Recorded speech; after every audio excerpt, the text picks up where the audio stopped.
মসুর ডাল দিয়ে অসাধারণ একটা ডালপুরি রেসিপি আজ আপনাদের সাথে শেয়ার করব। খুব সহজেই বাড়িতে একদম দোকানের মতো ডালপুরি কিভাবে বানানো যায় তা সব রকম পদ্ধতি সহ আজ পুরো রেসিপিটি আপনাদেরকে দেখাবো। ভালো লাগলে অবশ্যই সাথে থাকবেন। পলিশ রান্না করে সবাইকে অভিনন্দন। চলুন রান্নাটি শুরু করি। আমি এখানে 200 গ্রাম মসুর ডাল নিয়েছি। ডালটাকে খুব ভালোভাবে ধুয়ে আধ ঘন্টা জলে ভিজিয়ে রেখেছিলাম। তারপরে জলটা ঝরিয়ে এরকম শুকনো ঝরঝরে করে নিয়েছি। দেখুন ডালটা একটু ফুলে এরকম বড় বড় হয়ে গেছে। আমি একটা বড় সাইজের পেঁয়াজ এরকম কুচি করে কেটে নিয়েছি। এখানে আমি 200 গ্রাম ময়দা নিচ্ছি। পুরি বানানোর জন্য আমাকে ময়দাটা লেচি বানাতে হবে। হাফ টিস্পুন লবণ দিলাম, সামান্য একটু বেকিং সোডা দিলাম, আর এখানে 3 টেবিল স্পুন সাদা তেল আমি ব্যবহার করছি। হাতের সাহায্যে খুব ভালোভাবে ঘষে ঘষে ময়দাটাকে খুব সুন্দর করে ময়ান দিতে হবে। যত সুন্দর ময়ান হবে ডালপুরিটা খেতে তত ভালো লাগবে। হাতের সাহায্যে ময়দাটাকে মুঠো করলে এরকম শক্ত ডালা হয়ে যাচ্ছে এবং হাত দিয়ে প্রেস করলে দেখুন ভেঙে যাচ্ছে। এইরকম পর্যায়ে আমি এখন এটাকে অল্প অল্প জল দিয়ে একটা ডো বানিয়ে নেব। একসাথে অনেকটা জল একবারে দেওয়া যাবে না।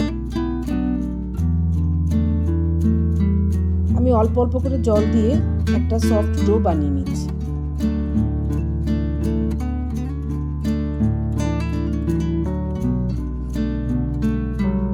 আমার ডোটা মাখা হয়ে গেছে, অনেকটাই সফট হয়েছে দেখুন। উপর থেকে 1 চামচ তেল আমি এরকম ছড়িয়ে দিচ্ছি। উপর থেকে ডোটা ড্রাই হয়ে যাবে না। আমি এটাকে 1.5 ঘন্টার জন্য রেখে দিচ্ছি। প্যানে আমি 2 টেবিল স্পুন মতো তেল দিয়ে নিয়েছি। 2টো শুকনো লঙ্কা ফোড়নে দিলাম। এখন আমি পেঁয়াজ কুচিটা দিয়ে দিলাম। পেঁয়াজ কুচিটা দিয়ে হাই ফ্লেমে অনবরত নেড়ে চেড়ে আমি 3-4 মিনিট ধরে একটু লালচে করে ভেজে নিলাম। 7-8টা কাঁচা লঙ্কা কুচি করে নিয়েছি, কুচনো কাঁচা লঙ্কাটাও দিয়ে দিলাম। ঝালটা আপনারা আপনাদের স্বাদ মতো ব্যবহার করবেন। যদি বাচ্চারা খায় সেখানে ঝালটা একটু কম ব্যবহার করবেন।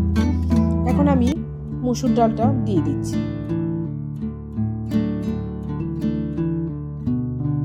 মসুর ডালটা দেওয়ার পরে আমি হাই ফ্লেমে অনবরত নেড়ে চেড়ে 2-3 মিনিট ধরে ডালটাকে একটু ভেজে নেব।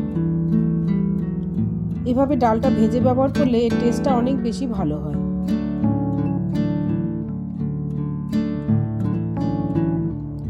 দিচ্ছি হাফ টিস্পুন আদা বাটা। ডালের সাথে আদা বাটাটাও একটু ভেজে নিচ্ছি। এতে এর গন্ধটা খুবই সুন্দর হবে। দেখুন ডালটা আমার বেশ ভালো ভাজা হয়ে গেছে। এখন আমি এতে জল দিয়ে দেব।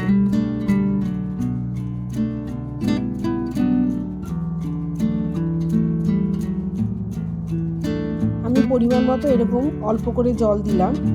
খুব বেশি জল দেওয়ার দরকার নেই, ডালটা খুব বেশি গলে গেলে খেতে ভালো লাগবে না। দেখুন এরকম পরিমাণে ডালটা ডুবে গেছে, উপর থেকে অল্প একটু জল বেশি হয়েছে, এরকম পরিমাণে জলটা দিতে হবে। দিচ্ছি হাফ টিস্পুন লবণ, হাফ টিস্পুন হলুদ গুঁড়ো আর হাফ টিস্পুন লঙ্কা গুঁড়ো। ভালোভাবে মিশিয়ে নিলাম।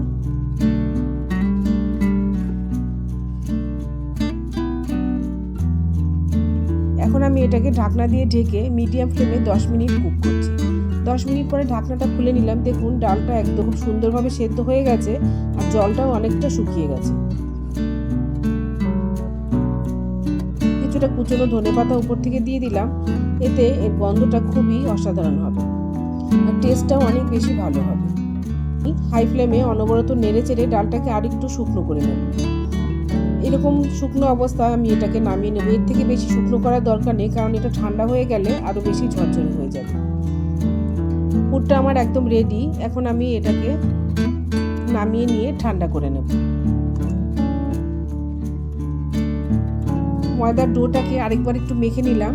এখন এখান থেকে আমি ছোট ছোট লেচির আকারে কেটে নিয়ে দেখুন এরকম সাইজের আমি নিলাম। আপনারা চাইলে এর থেকে একটু ছোট সাইজও নিতে পারেন। এখন লেচিটাকে হাতে তালুতে রেখে এরকমভাবে সমানভাবে স্প্রেড করে নিলাম। মাঝখানে আমি ডালের পুরটা দিয়ে দিচ্ছি। ডালের পুরটা একটু বেশি দিলে খেতে ভালোই লাগবে। এখন আমি চারদিক থেকে সমানভাবে এটাকে মুখটাকে সিল করে দেব। লেচিটাকে যখন এরকমভাবে স্প্রেড করবেন খেয়াল রাখতে হবে যেন মাঝখান দিকটা একটু মোটা থাকে। ধারটা যেহেতু আমি সব দিক একসাথে করে ফোল্ড করছি, সেহেতু ধারটা মোটা হয়ে যাবে, সেজন্য মাঝখানটা একটু মোটা রাখার চেষ্টা করবেন।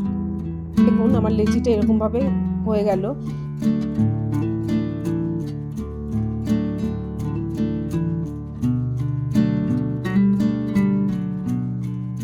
এভাবে আরেকটা আমি লেচি করে দেখাচ্ছি আপনাদের। দেখুন এরকমভাবে লেচিটাকে হাতের তালুতে রেখে স্প্রেড করে নিলাম।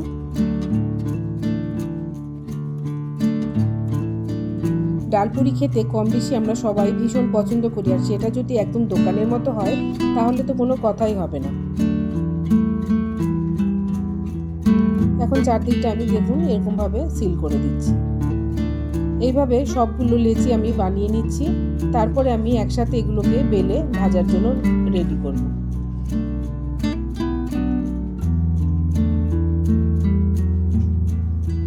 এরকমভাবে মুখটা সিল করে দিলে আর খুলে যাবার ভয় থাকবে না, বেলার সময় কোনো অসুবিধা হবে না, পুরিটা খুব সুন্দরভাবে বেলা যাবে, ডালটা ফেটে বেরিয়ে আসবে না।